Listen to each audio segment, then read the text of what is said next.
Salam Indonesia. Hai, selamat sore pemirsa. Luar biasa sehat hari ini. Senang sekali hari ini saya Indah Dina kembali menyatu bersama dengan Anda di talk show Siap Nikah. Sehat, independen, aman, produktif menuju nikah. Persembahan DP3AP2 Daerah Istimewa Yogyakarta dan tentu didukung sepenuhnya oleh DPRD Daerah Istimewa Yogyakarta Komisi D. Menyatu bersama dengan Anda 30 menit nanti kita akan bicara soal mitos versus fakta. Lebih cepat menikah, lebih baik. Ada tanda-tandanya. Gimana? Anda setuju yang mana? Oke, kita tanya-tanya ya sama narasumber yang hari ini, Saudara. Yang pertama, Bapak RB Dwi Wahyu B, SPD MSI. Pak Dokter kita ini Ketua Komisi D DPRD Daerah Istimewa Yogyakarta. Sudah saya sebutin ya Pak ya? Biasanya kan nggak boleh. Yang jelas saya sudah tidak siap nikah. Ada juga Ibu cantik ini, Ibu Ayu Gigih Rizkia, MPSI, psikolog dari Universitas Proklamasi 45 Yogyakarta. Selamat sore. Selamat sore Mbak Indah. Sehat ya Mbak? Sehat, alhamdulillah. Iya. Semangat ya kita ya. Baik, long time ago saya siap nikah. Untung long time ago. Not now. Kita sedang ngobrolin soal mitos versus fakta. Lebih cepat menikah, lebih baik. Mitos apa saja yang paling sering kita dengar tentang lebih cepat menikah, lebih baik? Oke. Sebenarnya kalau soal budaya ya, lebih cepat menikah lebih baik itu ada yang bilang nanti kalau perempuan ketuaan susah laku loh. Oke. Ada kan biasanya mitos-mitos kayak gitu. Atau perempuan kalau sekolahnya ketinggian, udah deh nggak usah tinggi-tinggi. Nanti kalau makin tinggi makin susah cari pasangannya. Ada juga kalau dari sisi kesehatan, ini dokter lebih pas yang membicarakan ini. Tapi ada juga kan yang bilang, oh nanti makin tua gitu ya, atau mungkin bertambah umurnya akan semakin sulit loh untuk bisa memiliki keturunan misalnya. Itu sih contoh-contoh yang masih beredar sampai dengan sekarang, dan itu nggak sedikit ya Mbak Indah ya. Orang banyak yang percaya itu. Banyak. Dan buktinya kan masih banyak yang orang itu menikah bukan karena mereka siap, tapi karena tekanan sosial. Oke. Orang ditanya, sebentar lagi lebaran ya, sebentar lagi mau puasa. Kapan nikah gitu ya? Jadi momok ya? Jadi momok. Dan orang sekarang deh lihat konten-konten sosial media kalau sudah mau lebaran, itu kan salah satu yang ramai dibicarakan adalah gimana caranya menghadapi pertanyaan kapan nikah.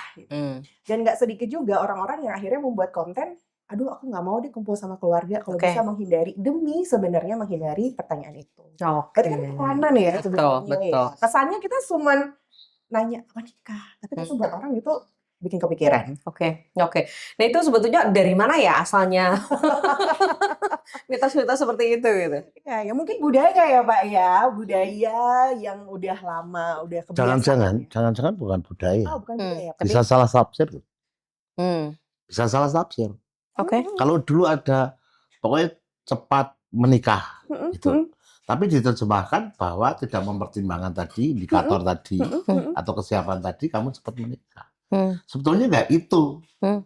Gitu loh. Ketika dulu mungkin ini aku bicara tentang budaya itu. Ya, oke. Tukarkan menjadi budaya. Apa budaya itu mesti latar belakangnya seperti yang diinginkan waktu nenek moyang kita? Enggak juga. Aku melihat itu loh ya. Ketika ada kalau tidak cepat menikah, tetapi betul yang timbul itu bahwa kalau tidak cepat menikah anaknya itu sebuah aib. Sebuah aib. Tetapi nenek moyang kita dulu mengatakan bahwa kamu harus cepat menikah itu tidak itu. Tidak itu, harus ada kesiapan. Nah, saya kira barangkali malah ini salah tafsir yang itu menjadi kebenaran yang hari ini dipakai. Ini jadi kan sebetulnya diterus-terus kayak gitu ya Pak? Di shock psikologi itu. Akhirnya jadi shock psikologi. Oke. Psikologi anak betul yang dikatakan Bu Ayu. Mbak Gigi tadi bahwa di situ ada perkumpulan ngobrol anak-anak muda bagaimana menangkis ketika orang tuanya menanyakan kamu nikah. Iya. Kan kumpul keluarga ditanya itu tertekan ya. Ini orang tua itu kapan kamu nikah? Pasti orang tua ini sebetulnya hari ini loh. Orang tua hari ini ya. Pasti umur akan menjadi pertimbangan ya. Oke. Jadi acuan ya. Menjadi acuan. Ketika umurnya belum kok menyuruh itu pasti ada sesuatu. Nggak mungkin orang tua akan menyuruh itu lah. Kecuali ada latar belakang ya. Itu menurut saya kok jangan-jangan ada yang salah. Ada yang salah tafsir bahwa menikah lebih cepat itu lebih baik tanpa memperhatikan indikator. Oke. Kalau ada yang sudah pacaran ya Pak ya. Salah satu mitosnya itu kan, aduh nanti kalau tambah lama yang ada malah makin dosa gitu misalnya. Itu. Padahal kan Ya. kalau masih muda cinta doang ya Pak yang dipikirin ya. Di sisi lain kita Mm-mm. mengedukasi kepada masyarakat bahwa ketika kamu menikah, kamu harus mempertimbangkan, kamu harus mempunyai perencanaan. Di sisi lain, orang tua yang menganggap anaknya sudah layak untuk nikah, untuk cepat menikah, gitu loh. Padahal mungkin idealnya orang tua dan anak berbeda tentang kesiapan menikah. Oke, jadi perlu komunikasi sebetulnya ya, Benar, bagaimana benar. konsep berpikir antara orang Ya. tua dan anak, Betul. supaya justru nanti ke depannya akan lebih baik, karena berpikirnya matang gitu ya. Sebetulnya kan anak-anak muda hari ini teredukasi juga lewat media. Ya. Itu lepas dari itu edukasinya benar apa tidak, tetapi cukup mengubah paradigma cara berpikir anak-anak hari ini. Dia sudah tahu kok sebetulnya. Maka beberapa hari yang lalu kita bicara tentang ketakutan anak hari ini untuk menikah itu ya membayangkan, loh bapak itu punya, kalau dulu kan punya ada filosofi banyak anak banyak rezeki. Begitu loh ya. Tetapi ternyata saya keluarganya 8 loh ya. Kan nggak ada 2. Bapakku bapakku seorang guru. Logikanya secara perekonomian ya nggak cukup. Oke. Wong anaknya kuliah semua, minimal S2 lah. Biayai. Buktinya Gitu. cukup. Buktinya cukup. Gitu. Dari mana kan? Tetapi anak-anak hari ini takut loh melihat itu. Oke. Wah, begitu gitu. Apalagi aku itu tertua hidup, Pak. Kakak saya meninggal ya. Aku itu tahu bagaimana orang tua, karena rumah saya di Jalan Kalurang kilometer 11, sekolahnya di kota semua, dia harus naik transport, dan setiap hari itu sampai satu, oh iya ya, anaknya bapak itu 8. Ketika mau keramas saja berapa saset. Saya itu sampai berhitung gitu, karena saya anak tertua dan selisihnya 5 tahun dari adik-adik saya. Jadi jereng-jereng kebutuhan gitu ya. Nah, aku sudah tahu itu. Orang pokoknya adik gue aku pernah nyuci kok. Bukan pernah, itu pekerjaan saya. Tapi gini Mbak Indah, saya jadi ingat mungkin juga dari orang tua dan keluarga gitu ya, ketika ayo lebih cepat nikah itu lebih baik karena mereka melihat case-nya itu yang sukses. Ya kan, ada yang baik-baik saja. Ya, baik saja. Gitu. Tapi yang dia bermasalah, yang dia berkonflik, kita nggak lihat. Atau bisa jadi keluarga yang dia cepat menikah atau bahkan tadi menikah muda gitu ya, ketika mereka berkonflik, mereka nggak berani ngomong kan. Mereka nggak berani menceritakan bahwa sebenarnya kehidupan keluarga, rumah tangga mereka nggak bahagia.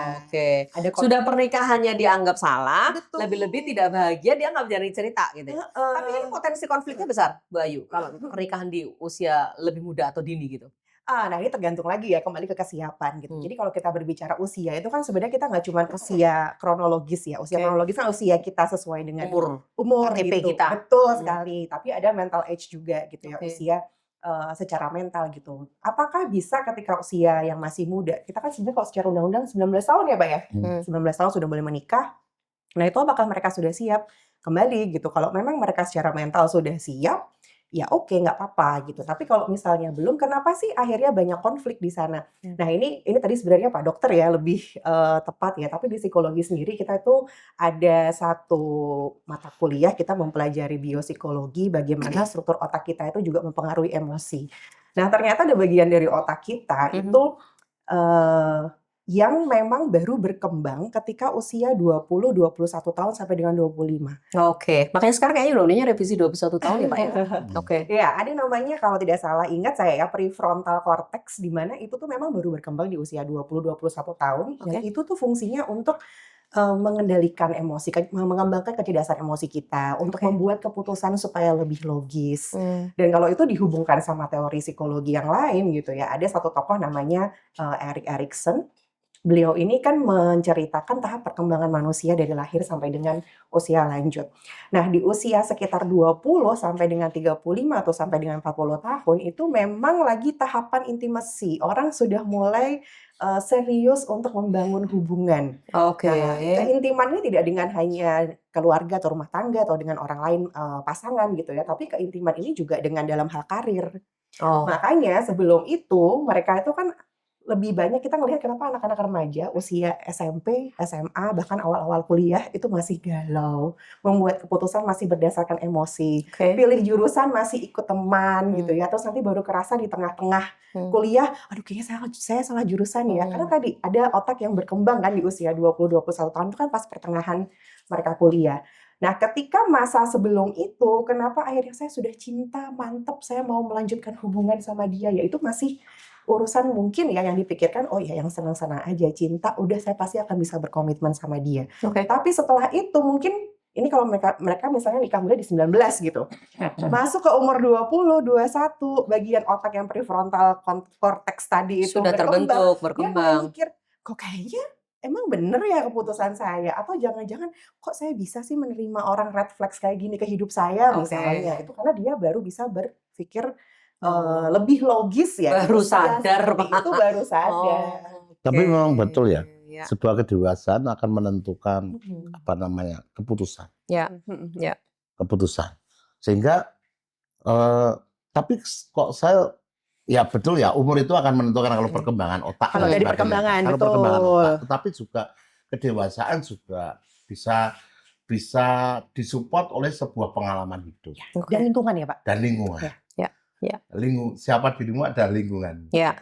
Itu ya kan teorinya kan betul, begitu. betul. Jadi dia tumbuh di lingkungan apa itu menentukan. Ya. Maka ini ada tren Mbak Indah yang harus kita diskusikan sebetulnya. Anak-anak hari ini, cewek ya, itu suka yang tua. Karena mungkin settle secara ekonomi, Ya, karena bisa lebih pertimbangannya ngomong. itu. Iya, Jadi oke. anak-anak hari ini apakah tidak tahu cash flow kehidupan? Tahu. Tahu. Saya kira ada persentase yang sangat tinggi pernikahan dini pasti disebabkan oleh sebuah problem. Oke. Kasus pasti. Mengapa demikian? Bukan sebuah niat yang berangkat dari dirinya sendiri, tapi pasti kasus.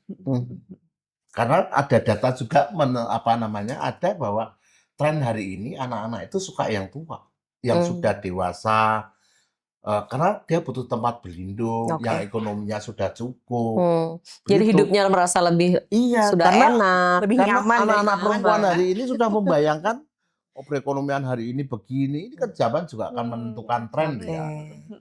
Skincare-nya mahal, Pak. Skincare gitu. harus kan Betul.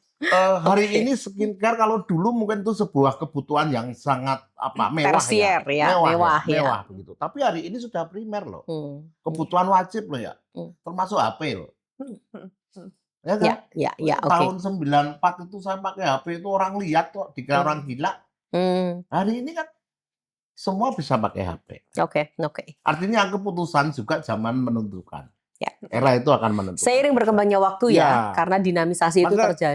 kalau ternyata anak-anak hari ini suka yang tua yang sudah mapan karena dia takut tentang problem kehidupan. Oke. Dan itu bisa jadi karena memang dia tumbuh di lingkungan keluarga Ya. yang mungkin antara kurang mencukupi atau selama ini sudah cukup sekali sehingga gitu. takut kalau ada yang ketarik secara finansial. Ngapain aku harus menikah kalau saya harus menghadapi masalah yang baru, Oke. gitu loh. Secara ekonomi tidak tercukupi, red flag pula. Iya, gitu kan. iya. Waduh. Gitu. Baru sadarnya pas sudah nikah gitu.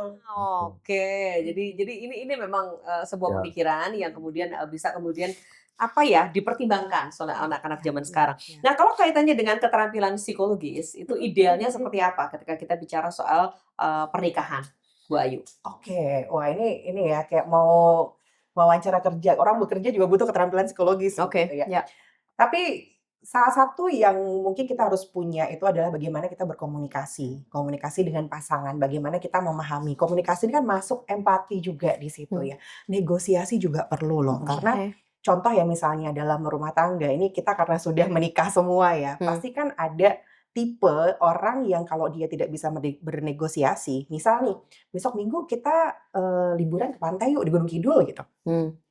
Kalau misalnya si suami bilang seperti itu dan si istri tipe yang dia tidak berani, nggak suka, dia nggak bisa asertif untuk menyampaikan dan nggak bisa nego, dan ada perasaan, aduh saya takut nih kalau misalnya saya menolak nanti suami saya marah gitu. Ya udah deh, oke gitu. Tapi sebenarnya apakah dia happy? Sebenarnya kan harusnya happy ya jalan-jalan, cuman enggak gitu. Berarti kan ini ada proses komunikasi yang tidak tersampaikan. Kalau Terhambat ini betul, komunikasinya. kalau dia bisa bernegosiasi, sebenarnya kan bisa tuh disampaikan keinginan dia apa, dan kita bisa cari win-win solution-nya. Demikian juga si suami gitu. Kalau misalnya mereka tidak, kalau misalnya si cowoknya, si suami ini juga tidak memaksakan, dia paham, oh iya ya ternyata yang sepertinya itu menyenangkan, mungkin itu hanya menyenangkan buat saya, belum tentu menyenangkan buat istri atau juga buat Ya happy lo aja kali, Ya, tapi aku memang nggak happy. harus ada yang ngalah kok.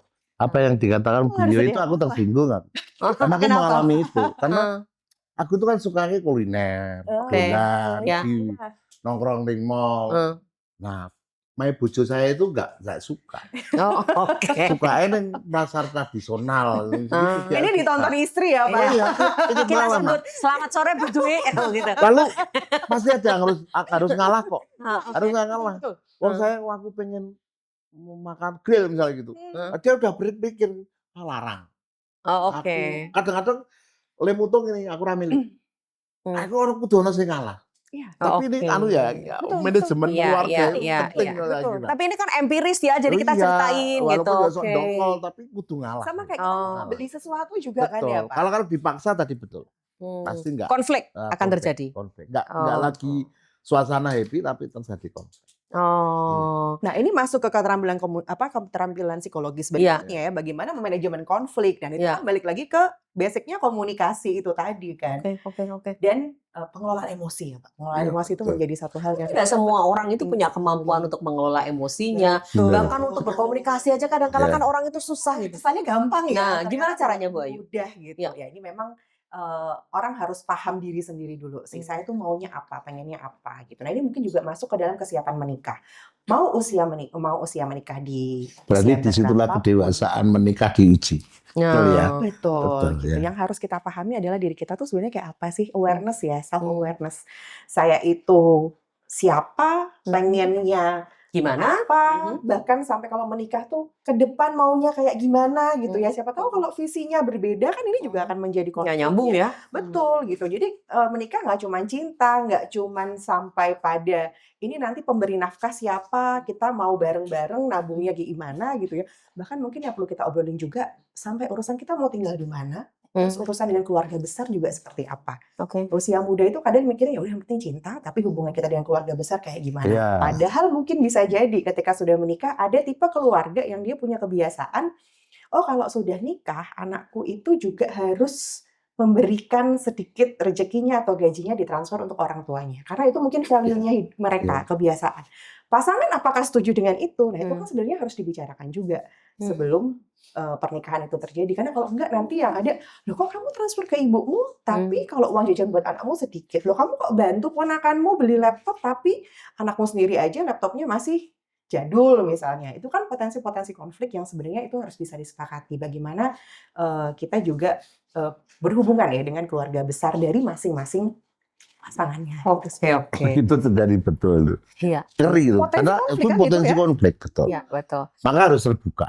Aku bicara pengalaman, apapun aku harus ngasih siapa saya bilang. Saya ngasih teman akrab saya itu aja aku bilang. Karena ini bahaya. Iya. Bahaya.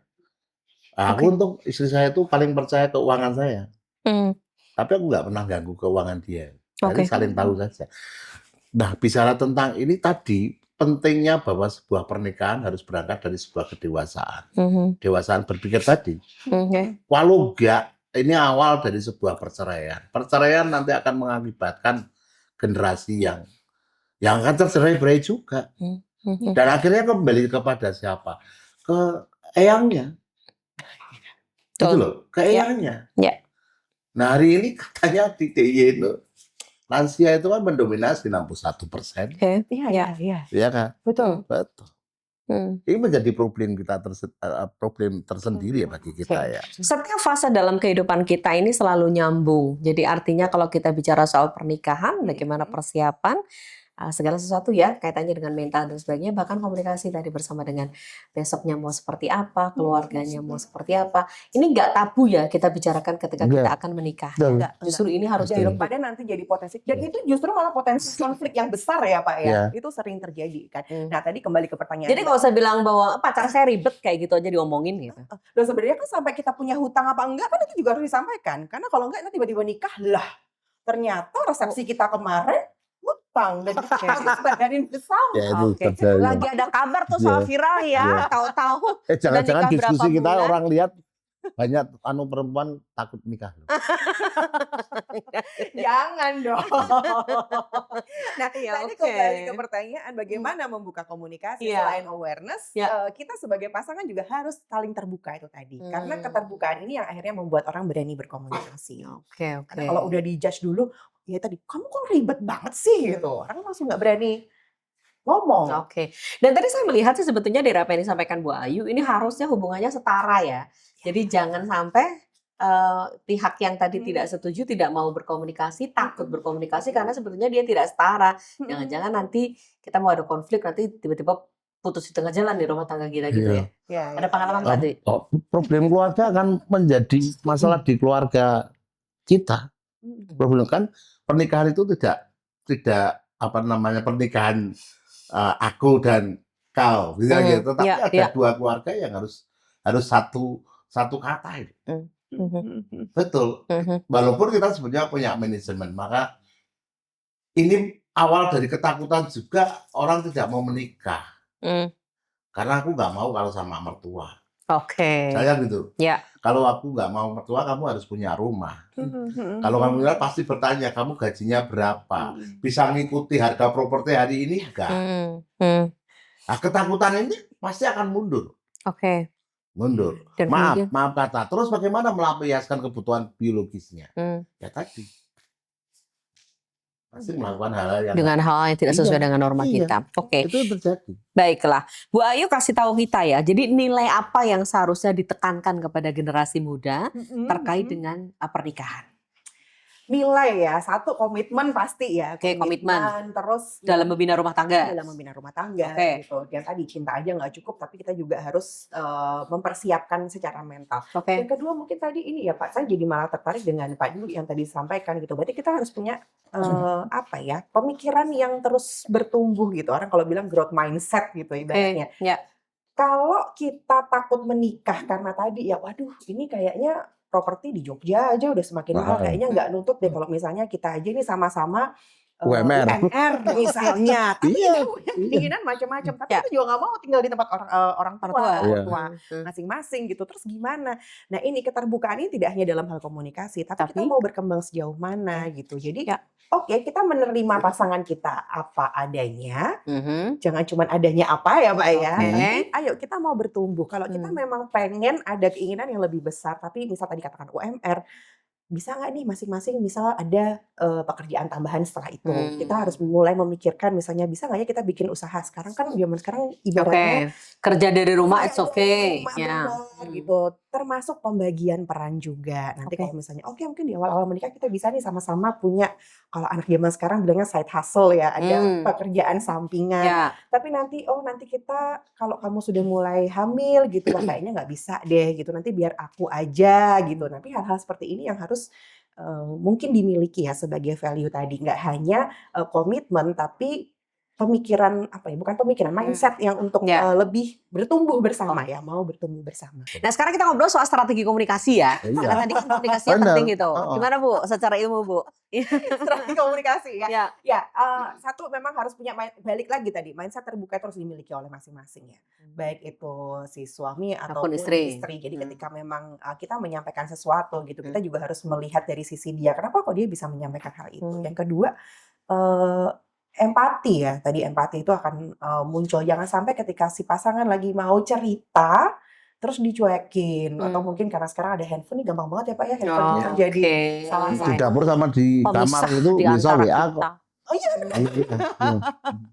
Terus memang kalau ada sesuatu yang kita itu sepertinya kurang nyaman, nggak ada salahnya loh dibicarakan gitu. Dan mungkin kita perlu ada timing khusus. Ada beberapa teman saya itu bahkan mereka punya istilahnya monthly catch up gitu. Jadi setiap bulan sekali mereka bikin dinner yang memang direncanakan bersama berdua aja, tidak dengan anak-anak, dan semacam evaluasi udah kayak kinerja ya. Tapi ya mereka mengevaluasi kira-kira ini evaluasinya macam-macam ya, mulai dari relationship mereka sampai dengan keuangan.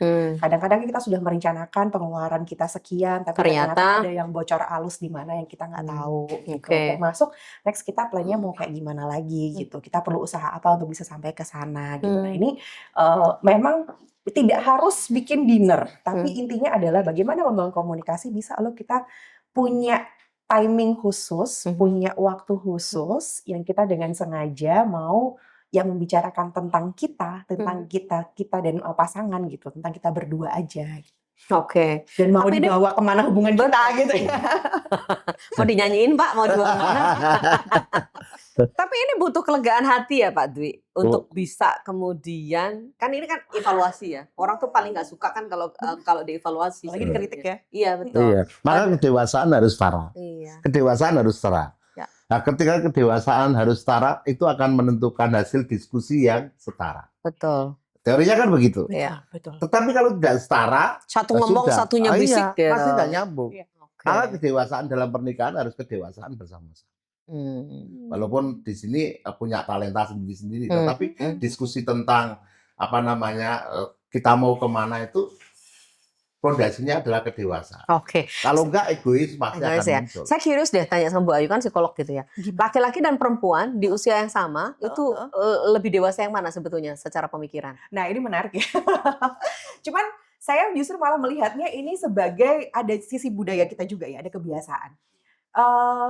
Laki-laki itu waktu ini katakan misalnya usia SD yang sudah kelas 5, kelas 6 atau bahkan SMP. Laki-laki yang mungkin dia masih suka manjat-manjat pagar atau manjat pohon, kita ngelihatnya sebagai biasalah laki-laki gitu. Tapi kalau perempuan yang dia belum pernah masuk ke dapur misalnya, kok belum pernah belajar masak sih, harus kenal loh sama ini. Kayak memang secara budaya sendiri, bukan saya nggak tahu ini budaya atau kebiasaan ya, kebiasaan di kita sendiri itu membedakan bagaimana memperlakukan perempuan dan juga memperlakukan laki-laki. Sehingga mungkin banyak orang yang akhirnya berpikir bahwa di usia yang sama perempuan akan terlihat lebih dewasa dibandingkan laki-laki. Padahal ya kayaknya sih ya laki-laki hanya senang aja manjat pagar ya. Pagar tetangga misalnya gitu ya jenenge cah lanang gitu kan suka seperti itu. Tapi kalau perempuan memang secara tanda kutip kayak dibentuk untuk bisa lebih dewasa. Perempuan lebih dibentuk kepada persoalan yang sangat kompleks ya. Maka kalau psikologi ya, otak perempuan itu kan otak kiri, otak kanan bisa jalan semua daripada laki-laki. Iya. Laki-laki itu harus tugasnya begini, enggak juga. Aku juga pintar masak. Aku juga bisa berpikir saya godok wedang, baru tak sambil nyapu. Nanti aku punya pengalaman itu. Pembagian peran ini menjadi penting juga loh. Benar. Maka di sini berpikir Pak. Berpikir. Ini juga sebetulnya juga PR bagi orang tua ya, terutama yang anak-anaknya sekarang ini sedang tumbuh kembang gitu. Gimana kita bisa memberikan konsep yang baik ini terhadap putra-putri kita, sehingga ketika besok mereka akan menuju ke pernikahan ini sudah disiapkan dari awal. Peran orang tua sangat. Jangan kalau laki-laki itu kalau di dapur itu istrimu kemana? Nggak bisa, nggak bisa. Anak-anak saya itu yang buat tim saya. Aku nggak mau dibelikan instan. Pokoknya aku membuat tim. Ya mudah-mudahan ini jadi role model banyak laki-laki itu. Makanya yang nonton harus naksir saya juga boleh. Nah kalau kaitannya dengan mitos itu tadi, gimana atau peran apa yang bisa dilakukan untuk bisa meluruskan mitos-mitos yang ada? Ini peran sebagai kalau kita misalnya ini kan penjenengan kan psikolog, ini kan dari anggota dewan gitu. Memang ini orang-orang yang seperti Pak Dwi ini atau acara seperti ini menjadi penting sekali ya, karena kalau kita hanya dari keluarga, dari masyarakat dan kita ini siapa gitu, kadang kan orang ngerasa buatan gugu ya, gitu ya. Jadi sosialisasi seperti ini itu perlu dilakukan biar orang juga punya gambaran lain gitu ya, karena itu tadi yang orang lihat mungkin selama ini adalah yang sukses dari pernikahan yang lebih cepat lebih baik itu tadi, tapi kita tidak pernah tahu sebenarnya hal-hal yang mungkin kurang baik, kurang pas gitu ketika hanya ya udah yang lebih cepat lebih baik, udah pacaran lama wes tendang aja gitu misalnya, tanpa kita mempertimbangkan hal yang lain. Nah, sosialisasi seperti ini menjadi hal yang perlu terus dilakukan sih. Oke, karena ini juga bisa diklik kapan saja, jadi Anda bisa putar kapan aja gitu ya. Kalau sama orang tuanya kadang-kala masih suka ngeyel, ya udah yang bicara biar anggota dewan sama psikolog aja gitu. Iya, iya. Dengan pengalaman masing-masing yang kemudian menyatakan itu. Nah, tapi Oke. dari sisi anak tuh sebenarnya kita juga punya ini anak zaman sekarang ya, karena tadi ya dengan konten-konten seperti ini. Kadang-kala juga mereka well educated sih sebetulnya. Nah, ini balik lagi, komunikasi menjadi penting lagi. Bagaimana dia bisa menyampaikan ini kepada orang tua, bahwa iya saat ini belum siap, ini yang sedang direncanakan gitu. Nah, untuk bisa ngomong ini kan balik lagi, awareness-nya perlu tinggi kan. Dia Oke. perlu tahu ini aku mau ada rencana apa lagi nih, dan aku akan berniat menikah kapan. Aku tuh orang yang kayak gimana, dan aku mencari pasangan yang seperti apa Oke, gitu. oke, Nah, itu mungkin oke. bisa disampaikan ke orang tua, dan pasti ya kita sebagai anak kan akan bilang sing penting didongake bapak ibu Iya, betul, gitu betul. kan. Nah, termasuk ini kalau nggak setuju ya Pak Dwi berarti ya. Jadi misalnya sudah pacaran lama, tapi tanda-tanda red flag itu kan sudah dirasakan. Iya, iya, iya. Kemudian akhirnya berani ngomong juga sama orang tua, kayaknya bukan ini deh pilihan saya. Iya. Supaya tidak merasa bahwa, lah kan pacarannya udah lama sama itu, kenapa Iya. nikahnya sama yang lain? Aib lagi. Iya, ini Aib. artinya perlu Terus komunikasi apalagi itu. udah ditonton tetangga ya. Iya. Loh kan pacarnya aku nggak jadi. Oke, Ini baik. belajar nggak peduli baik. juga sih Iya, memang dengan iya, omongan betul, orang. ya. Karena bukan hanya untuk hari ini, mudah-mudahan satu kali dalam seumur hidup ya Amin, amin. bisa melakukan apa namanya bina rumah tangga yang langgeng gitu itu Dan kan. bahagia. Bahagia. Ya, Beliau sudah 31 tahun loh, luar biasa sekali. Iya. Oke, baik. Dan tidak mau nikah lagi saya. Andri, apa yang mau dipesankan untuk anak-anak muda kita? Untuk mitos cepat menikah itu lebih baik, ini tidak kemudian menjadi Seharusnya mitos pemikiran. sudah tidak ada. Oke. Anak-anak hari ini harus berhadapan dengan zamannya, eranya. Oke. Maka eranya ketika melihat era itu harus ada konsep tentang menuju rumah tangga yang berbeda. Baik. Ya, silakan. Balik ke tadi ya, namanya menikah itu kita bukan lebih cepat, ini bukan arena balapan, tapi siapa yang lebih siap. Oke, dari pemikiran berdua, Anda bisa menentukan mau dibawa kemana hubungan panjenengan, hubungan Anda, hubungan kalian, atau ke pernikahan, kapan mau menikah, sudah siap atau belum, dan sebagainya. Tapi kalau ini soal mitos, tadi berdua sudah katakan, mestinya cinta bukan hanya soal hati, tapi soal logika. Saya Indah Ardina, selamat sore, sampai jumpa. Salam Indonesia.